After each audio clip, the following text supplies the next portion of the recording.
Welcome to Async.Life, a podcast on how to design, build, monitor and optimize a system that will let you escape deadlines, peer pressure and the constant urge to get things done ASAP just because someone else said so. Brought to you by the creator of Life Hacking Podcast, I'm Ludwig C, and welcome to Async.Life.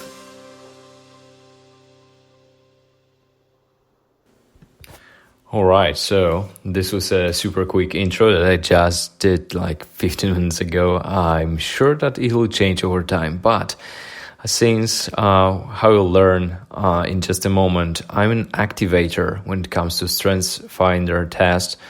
I'm just jumping heads first to whatever new idea I'm coming up with. So this is another example of that. Right now on my blog, ludwigc.com, I just wrote a post on upgrading my business. And since just before I moved to Germany in late 2018, I was thinking about making a turn in my professional career. Not like full 180 degrees turn, more of an upgrade. So how do you upgrade a professional trainer? I've been teaching advanced technology courses for the past 13 years now. I've trained several hundred people who got substantial raises, got promoted, or changed their professional paths completely. I have developed tools and techniques to make the largest impact on my clients during this very limited time I had them in the classroom, because 99% of my courses were in-person, live, in-classroom, offline courses. I called my company Advanced Training Solutions, and that was exactly what it was from day one.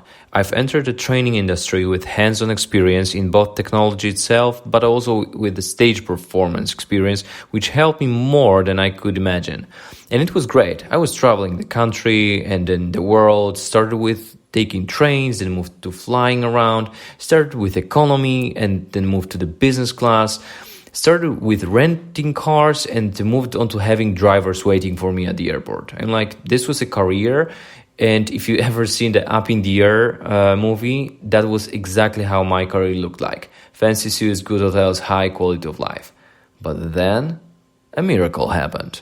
I'm like, I know it will sound cliche, but just after we arrived in Germany, which is another story for another podcast episode, because there was some story behind it. But my wife got pregnant and we were awaiting our firstborn to join our little family. Did it change much? Not really. I was still providing as usual, just had more on my plate taking care of my wife and who had a tough time going through her first pregnancy. And then our daughter happened. It changed everything. I'm like, all of a sudden I started feeling extremely lonely in those 5-star hotels and I started shortening the Fridays just to catch the earlier flight. Something that my students, of course, enjoyed, but again, this is something that I never did before. And I wanted to stay home with my girls. So then, the pandemic happened. We went to Poland to visit my parents just before the lockdown, and instead of being there for like 2 or 3 weeks, we spent there over 15. I'm like almost 4 months straight. Thankfully, they have a large house and a private park where we were spending a lot of our time isolated from the society. So all of my courses went online. I'm like 100% moved to virtual delivery. Not only commercial ones, but also the one I run for government and military organizations. Now, the question is, what's better? Of course, instead of spending a week in a hotel, I'm home every evening, I'm home for lunch break, I'm home most of the time. Or am I? Because working for governments, regardless of the country of that government, it's usually long hours, it's a load of paperwork that needs to be prepared, processed, and submitted or reported. It can easily eat up 12 hours of your workday. Then there's no family life after 12 hours of running an intensive training program. And don't get me wrong, I know I'm spoiled. I'm aware of it and I'm extremely grateful for the way I've played it all out. And think about Snoop Dogg's and his "I wanna thank me" speech that I linked on my blog because it's amazing. So I say I'm spoiled because I work no more than 90 days a year. And not only that, I also never work more 2 weeks in a row. And why is that? And I hope that you right now understand why I'm calling myself spoiled. Well, there is a couple of reasons why I capped my work time on this number. First and foremost is I do not believe that you can operate in full capacity if you work 5 days a week, 9 to 5 every day, even if you love what you do. That's why, out of respect to my clients, my students, I get a lot of rest. But then you know how it is. Men get used to good things very quickly. So I took a challenge. A friend of mine, Mirek Burnejko, is an amazing serial entrepreneur. He launched a number of offline and online businesses and is paying forward his experience. I signed up for his meta course. That's how I call online courses on how to create online courses in its pre-launch phase just before I moved here. And that's what I call trust, when you're buying something that's not created yet from someone that you are sure that will deliver or over-deliver the best value. So I signed up for it, and here comes my excuse, the pregnancy and the challenges of being the young dad took over. I dropped the project.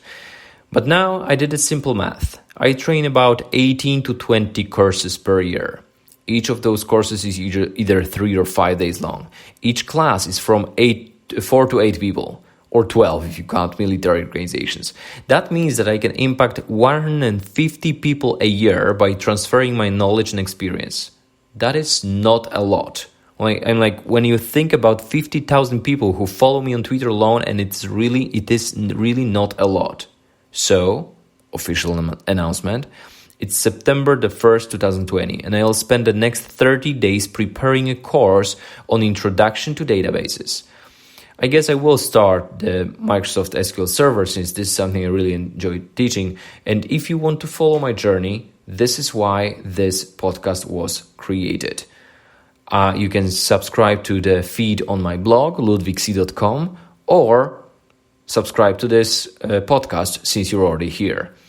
And as I wrote in the end of this post, when I did the Strength Finders test, it turned out I'm an activator, which means again that I'm jumping headfirst into all of the new ideas. So I thought, why wouldn't I start a podcast about this journey? The non-tech part, mostly, will be documented here on Async.Life. I've registered a domain, created a little page in there. You can sign up for it at Async.Life. If you'll just provide me your email, I'll keep notifying you about new podcasts. And hat tip to Andrzej Krzywda, CEO of Arkansas, who coined the phrase of Async.Life, which is extremely important for me, extremely important to me since I've heard it the first time. So this is it. The first blog post, first podcast episode. No fancy intro, no background music along the way, because raw is the way I learned to like it. All right, see you next time on Async.Life.